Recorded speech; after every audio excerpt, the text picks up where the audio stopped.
आप सभी का एनी नॉलेज 100 में स्वागत है। आज आपको बताएंगे महिला ग्रंथ जो अंडाशय है, ओवरी है, ओवरी से निकलने वाले सारे हार्मोन और उन हार्मोन के कार्य क्या रहने वाले हैं। जैसे कार्य रहने वाला है आपका कि महिला में सेक्स करने की उत्तेजना कैसे आती है, किस हार्मोन से आती है, और महिला के शरीर को गर्म कैसे होता है, और प्रसव के बाद या डिलीवरी या बच्चा पैदा होने के बाद महिला को कौन सा हार्मोन आराम की अवस्था में लाता है, और कहें महिला में अंडाशय कैसे निर्माण होता है जिससे बच्चे पैदा होते हैं।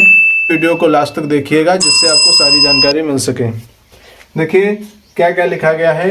महिला ग्रंथ फीमेल ग्लैंड, क्या कहेंगे ये फीमेल ग्लैंड होगी। और क्या कहेंगे फीमेल ग्लैंड कौन सी है, अंडाशय। क्या कहेंगे अंडाशय। अंडाशय एक ग्रंथ है, किसके ग्रंथ है, महिला के ग्रंथ है। अंडाशय से निकलने वाले हार्मोन कौन कौन से रहने वाले हैं। हार्मोन देखिए, हार्मोन एक रहने वाला आपका है एस्ट्रोजन। क्या कहेंगे एस्ट्रोजन। एस्ट्रोजन नाम का एक हार्मोन है।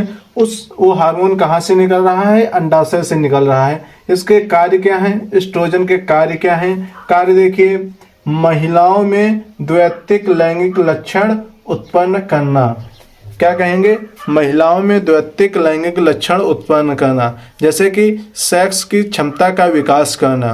क्या कहेंगे इसमें द्वैतिक लैंगिक लक्षण मतलब महिला में या जो 12 से 14 साल की लड़कियां होती हैं उनमें क्या द्वैतिक लैंगिक लक्षण का विकास होता है, क्या सेक्स करने की क्षमता का विकास होता है। और क्या इसमें होता है, दूसरा का कार्य रहता है इसका, क्या कहेंगे एस्ट्रोजन का, महिलाओं में अंडाशय का निर्माण। क्या कहेंगे, महिलाओं में अंडाशय का निर्माण। 12 से 14 साल की लड़कियों में अंडाशय का निर्माण होता है, निर्माण होना शुरू हो जाता है। क्या कहेंगे, अंडाशय निर्माण शुरू हो जाता है। और अंडाणु जनन की प्रक्रिया, क्या कहेंगे अंडाणु जनन की प्रक्रिया। क्या अंडाणु जनन की प्रक्रिया रहने वाली है, इसमें प्रक्रिया यह रहेगी कि महिलाओं में सेक्स करने की क्षमता बढ़ती है। और क्या कहें, और कहें कि इनमें मासिक धर्म आना शुरू होता है। मासिक धर्म कहें या महीना आना। क्या कहेंगे, महीना आना। एक महीने में एक बार महीना आता है या मासिक धर्म आता है। और यह जो अंडाणु का निर्माण होता है, मासिक धर्म आने के तुरंत बाद 14 दिन तक किसका निर्माण होता है, अंडाणु का। अंडाणु का निर्माण होने के बाद यह अंडाणु स्पर्म का इंतजार करता है कि स्पर्म आए, उसके साथ क्या कहे संबंध बनाए, कौन अंडाणु, जिससे कि ओवरी में या अंडाशय में बच्चे का निर्माण हो सके। और जिस समय क्या कहें स्पर्म 14 दिन तक नहीं पहुंच पाता है तो क्या अंडाणु क्या करता है, अंडाणु वहां से चल देता है, डिक्रीज। क्या कहेंगे डिक्रीज, या कहें कि वो खत्म होना शुरू होता है। खत्म होते होते कब आता है, और 14 दिन का टाइम लेता है। 14 दिन का और टाइम लेने के बाद वो 14 दिन बनने में टाइम लिया और 14 दिन बाहर आने में टाइम लिया, तो कितने दिन हो गए, लगभग 1 महीना हो गए। 1 महीने में वही मासिक धर्म के रूप में, ब्लीडिंग के रूप में महिलाओं में होता है। वो कब शुरू होता है, 12 से 14 साल की लड़कियों में या शुरू हो जाता है। और देखिए और क्या लिखा गया, दूसरा हार्मोन आपका रहने वाला है प्रोजेस्टेरोन। क्या कहेंगे प्रोजेस्टेरोन। प्रोजेस्टेरोन का कार्य क्या रहने वाला है, एक हार्मोन आपने पढ़ लिया, अब दूसरा हार्मोन है प्रोजेस्टेरोन। प्रोजेस्टेरोन का कार्य क्या है, सेक्स की उत्तेजना को बढ़ाना या शरीर को गर्म करना।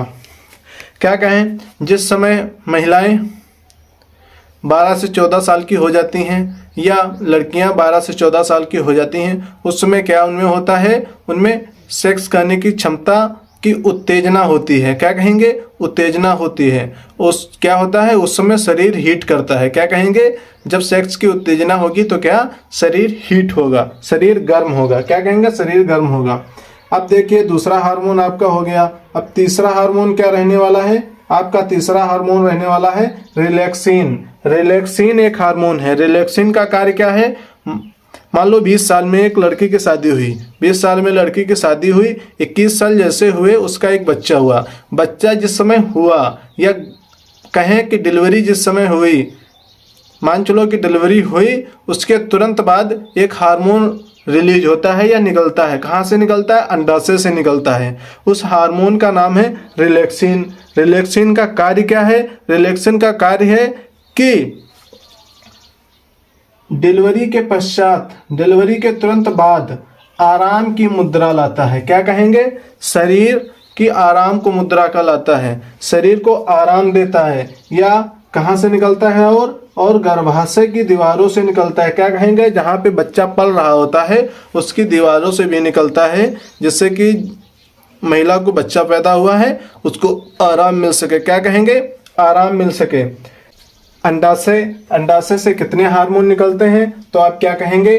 3 हार्मोन निकलते हैं। कौन कौन से हार्मोन? एक रहा एस्ट्रोजन, दूसरा प्रोजेस्टेरॉन।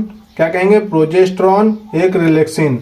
आपसे कहीं पूछ दे कि अंडाशय या महिला से कितने हार्मोन निकलते हैं? महिला, क्या कहेंगे? महिला ग्रंथ से। तो आप क्या कहेंगे? 3 हार्मोन निकलते हैं। एक होगा एस्ट्रोजन, क्या कहेंगे? एस्ट्रोजन, एक प्रोजेस्टेरॉन और क्या कहेंगे? रिलैक्सिन। 3 हार्मोन ऐसे हैं जो महिलाओं में सेक्स करने की क्षमता को बढ़ाते हैं और उत्तेजना को बढ़ाते हैं, शरीर गर्म करते हैं और बच्चा पैदा होने के बाद शरीर को आराम देते हैं और अंडाशय का निर्माण करते हैं। क्या कहेंगे? अंडाणु का निर्माण करते हैं। आपको अंडाशय की पूरी जानकारी मिल गई है। या आपको जानकारी अच्छी लगी हो तो वीडियो को लाइक करें, चैनल को सब्सक्राइब कर लें, जिससे आपको सारी जानकारी मिलती रहे। शेयर करें। आज के लिए इतना रखते हैं। जय हिंद, जय भारत।